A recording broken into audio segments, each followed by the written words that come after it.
What's up, guys? JD here, and today I'm going to give y'all an update on DemandScope, the agency that I launched a few months ago. I told you about this on episode 65 back in February 2023. It's now June 2023. It's been 5 months, and I think it's time I give you an update. A lot of learning, a lot of good stuff going on, things that I'm definitely changing, things that I tried to do, they didn't work, but I found workarounds. It's all going well, and I'm going to get to that in just a second. Before I do, if you love the show, if you love the knowledge I'm dropping, please go ahead and subscribe and leave a rating and review wherever you listen to podcasts, Apple, Spotify, and of course, follow me across social. JohnDavids.com is where you can get my email, and of course, all the links to all my socials. And now, let's get to the show. So let me give you guys a recap on DemandScope. If you want to go back and listen to episode 65, you can do that. And if you don't, I'm going to give you a quick 30 seconds. So I launched DemandScope really because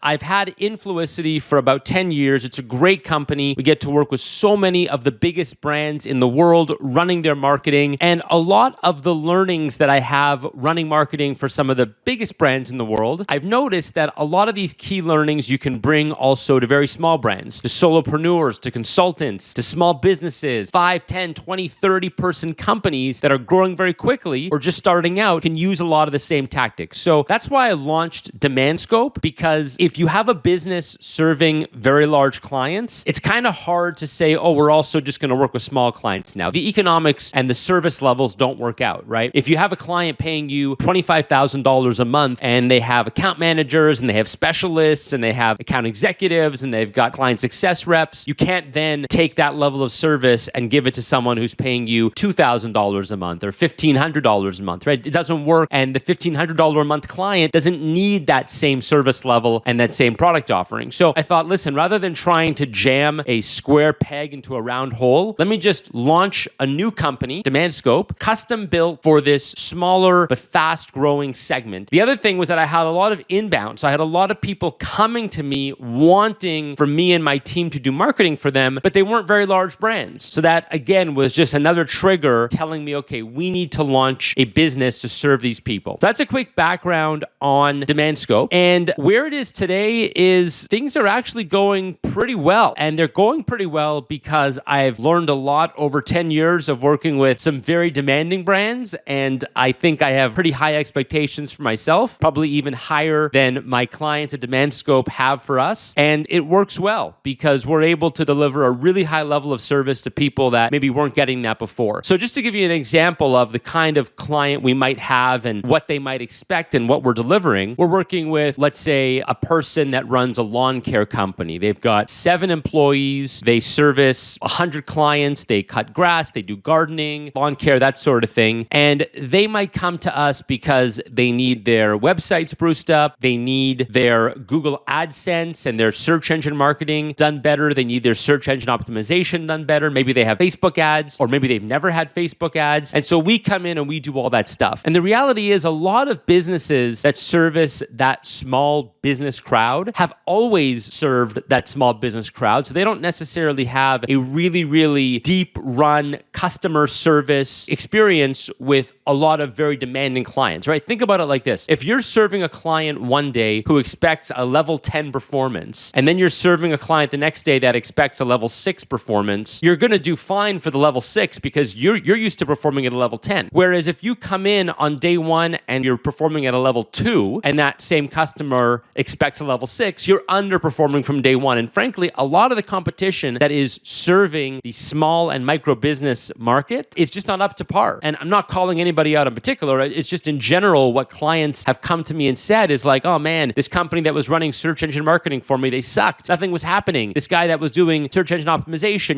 my web designer, this, that, they're chronically disappointed with the results. And then my team comes in, and of course, it's a team of rock stars. We're doing a great job. And that's what the experience has been. So I think the pedigree that we have as a team, and it's a lot of new people, by the way. It's not the same folks at Influicity because they're super busy. So it's new people that I've hired, but the mindset that we bring to the table has just been a lot better. So off the bat, the service that we're providing at DemandScope is really, really good. Now, let me tell you guys one of the big learnings that I've had since starting this company. My initial thought in starting DemandScope was around social media growth. So if you know me, you know that I'm a community guy in terms of my approach to marketing. I believe in building communities because communities will continue to generate positive ROI and positive return on ad spend, right? If you have a cult of people who absolutely love you and they're going to keep buying from you and spreading the word, that's a pretty effective tool when you're trying to sell stuff versus having a bunch of people who couldn't care less, right? Are people willing to wear your t-shirt? Are people waiting in line to get a hat with your name on it? If they are, that's a good sign you've got a cult or a community behind you. And if they're not, you've really got to get that done because I believe it's very, very hard to scale a business, especially if you're trying to scale past 10, 30, 50, $100 million.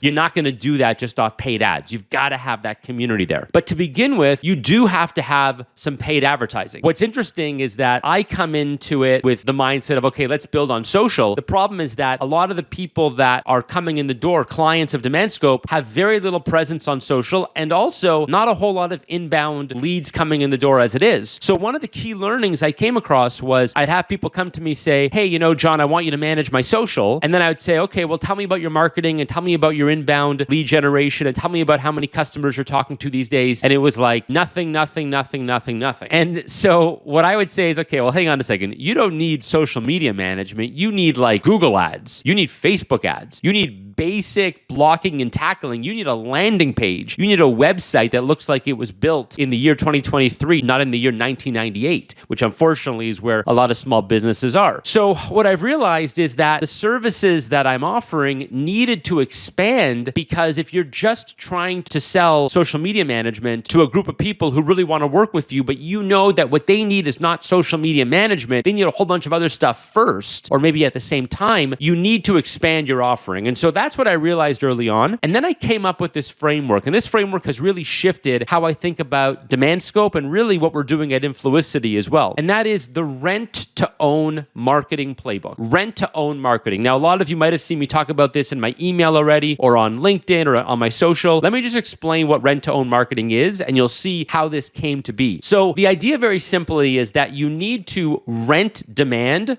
before you can own demand. And when we use the word demand, we're talking about getting customers. You need to rent or buy your way into getting customers. That could be buying Facebook ads, buying Google ads, buying billboards, buying the signs on benches, right? Flyers in mailboxes, mobile advertising, whatever it is you're doing, you need to buy your way in before you expect to own the customer relationship, before that customer is going to sign up to your email list or follow you on TikTok or listen to your podcast. That's the own segment. But the own comes after the rent. And the reason this is so important is because what I just mentioned a minute ago, customers who have no built-in customer base or clients of mine that have no built-in customer base were coming to me saying, hey, let's get big on social media. Effectively, I want to own my audience relationships. And I'm going, you don't have an audience. You don't have anything. Nobody cares about you. Nobody even knows who you are. And so before you can own that relationship, you need to rent it. You need to start somewhere, much like getting a home, right? You rent before you buy in most cases because people can't afford to buy, right? They've got to work up to it. So that's where the rent to own or R2O playbook came from. And I've really fleshed this out and it's influenced how we're approaching all of our clients at DemandScope now. And coming up with that framework is something that I've always known. I mean, I've always known intuitively the whole social media growth, the whole community growth thing works really well when you already have an established base of customers. And generally, our clients at Influicity already have an established base of customers, right? These are companies doing 100 million plus a year revenues. They're already starting from step 12. They're not at step 1. And so for those guys, we go straight into community building because that's what they need from us. But from the lawn care guy, from the restaurant owner, from the guy who's doing home repairs, roof repairs, or the lady who's selling flowers, or the lady who's doing tutoring or coaching or whatever it is, we need to start at the rental phase because they don't have anything. They don't have any consistent, reliable inbound lead engine. So we've got to build that first, and then we can go to owning that relationship through social and email and podcast and more. So the reason I wanted to break that down for you is because that was a really big learning for me. I didn't think ahead of time that a lot of these smaller customers at DemandScope are going to need a whole lot more than just social media management. If I were to say, okay, yeah, sure, I'll manage your social media, the reality is you're not going to get a customer in the door through social media for the next 12 to 14 months, right? And you're going to fire fire us before then, because you're going to say, hey man, it's been 3 months. I'm spending $2,000 a month. You guys are managing my TikTok and my LinkedIn, but I'm not getting any revenue from this. And so we need to start from a place where we can drive revenue and then go to a place where we can build that ongoing community. Hence, rent to own. Rent first, own second. Another thing I realized was that you really need to ask customers lots of questions to figure out what it is that they want and what it is that they need. Because sometimes a customer will come in the door and say, hey, I need this, I need A, when really they need B, right? A great example of that is what I just mentioned. They think they need social media. What they really need is Google ads. Or the customer thinks they need a salad, but really what they want is a burger because they're really hungry. And so, in your business, it's really important to understand what clients want, not by what they ask for, but by what their symptoms are. And that's something I really didn't appreciate until now. I find myself asking a lot more questions during sales calls rather than assuming that what the customer is asking for is actually what they need right now. DemandScope's been scaling very well, so we've been limiting our new clients to 3 a month. In June, we actually have 4 starting this month. I made an exception because we sort of had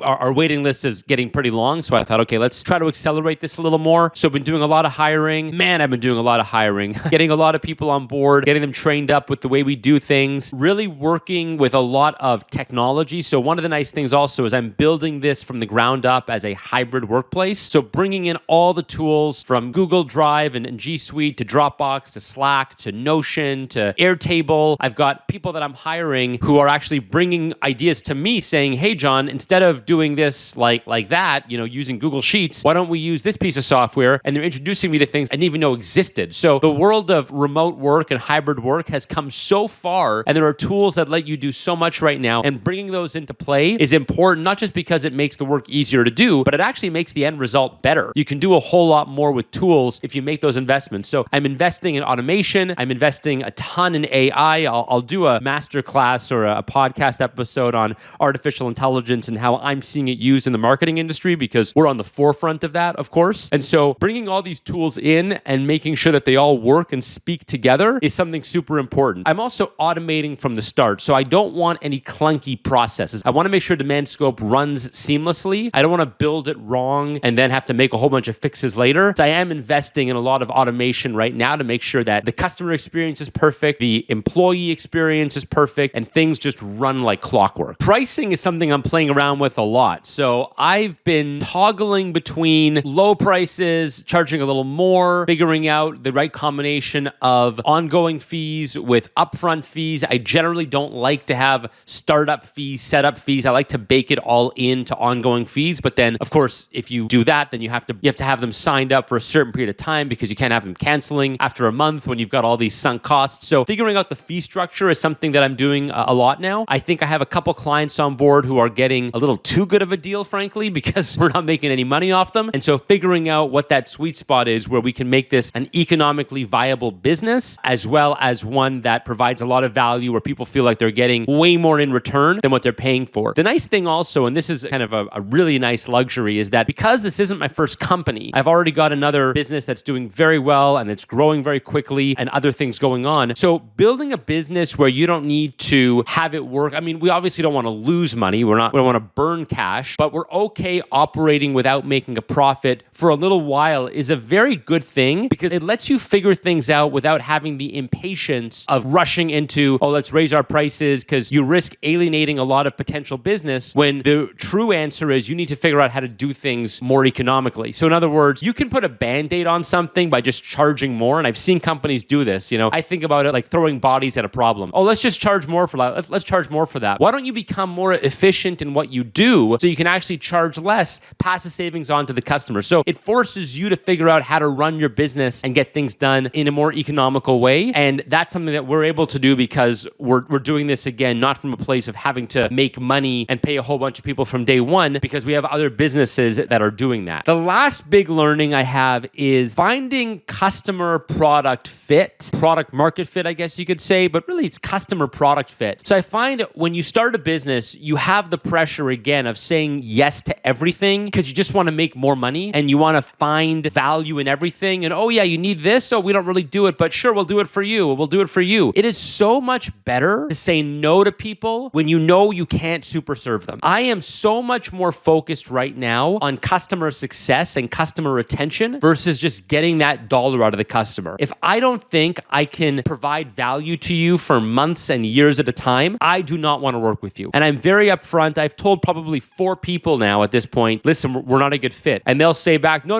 I want what you can offer. And I'm going, no, you don't want what I can offer. Maybe you think you do, but this is not for you. And understanding client retention is something I haven't really appreciated enough until I would say the last year or two. So as a salesperson, and that's really what I am at heart, I love to sell. I love doing deals. I love the thrill of the hunt. And that kind of personality, which I'm sure a lot of you listeners out there have, you're really focused on the kill, on getting the deal done and then moving on to the next deal. And what I've realized is it is so much easier to bring a customer on board and retain them than it is to acquire them. It's the retention that I care about, not the acquisition. And that's a real mind shift because I was always overly focused, hyper-focused on the acquisition. I just want to get that customer at all costs. And when you shift your thinking to, I want to get that customer, but really what I want is to keep that customer. And I want that customer to give me a glowing review. I want that customer to tell their friends. And when you have that mindset, you actually make a whole lot more money because you wind up saying no to people, which only makes them want you more. And they end up telling their friends, oh my God, I want to work with these guys. They won't take me. And so you actually end up making more money. But more importantly, the deals that you close last so long and they give great testimonials and reviews and they tell their friends. Every single person, every single customer that we have at DemandScope now has referred at least one more person to us. And think about that because you can compound pretty damn quick when people are referring other people to you, right? You can go from 2 to 4 to 8. If every person refers one more person or every person refers a half a person, so in other words, for every 2 customers you bring on board, you're getting 1 new one, you can compound at a blazing fast rate. And so I would say the last learning I have is customer retention is as or more important than customer acquisition. Don't get caught up in the sexiness of the kill. Don't get caught up in the thrill of the hunt. That's fun, but keeping the customer on board is way, way more important. So where do I see DemandScope going over the next year? I would say it is looking pretty good. It is looking pretty damn good. So we've got a waiting list now that covers us for the next 3 months, I think, and it's kind of growing. So hopefully we can expand our onboarding, bring more customers on board. But we're doing great things. Like it really is thrilling to me to be able to work with a small business owner and have them, let's say, they're paying us, let's say $2,500 a month. And we can see from the advertising activity, we're driving $15,000 or $20,000 in sales their way. Like we're driving a 7 to 9x return on the money that they're paying us. That's really damn cool. That's so cool. I love that. I love helping entrepreneurs grow and I love being able to provide service that they wouldn't get somewhere else. In terms of product extensions, we're definitely going to be getting into courses and DIY kind of stuff. So one of the things I'm excited about is, and I've already started to do this, we're creating a whole bunch of content for people who either can't afford our service today or maybe they can afford our service, but they want to educate their own marketing team or educate themselves on how to do it. So we're going to get into courses teaching people how to do what we do. So we can either do it for you as a done for you service, which we offer today, or we can do it as a done with you service, or it could be a DIY, a do it yourself service. So getting into that is something I want to do over the next year as well. Don't have any specific timing on that, but I want to make sure we're super serving the customers we have and then listening to the customers down the line and giving them what they want too. So that is an update on DemandScope, guys. So far, so good. I would say, again, biggest learning I have, customer retention is so important. Listen to your customer, ask questions because what they ask for is not always what they need. And man, is it fun to build a business like I'm doing right now. I absolutely love it. Let me know what you guys think. You can get me at johndavids.com, get me all over social, get on my newsletter. Every Saturday, I am dropping my best stuff. I want to see you there, and I'll talk to you guys next time.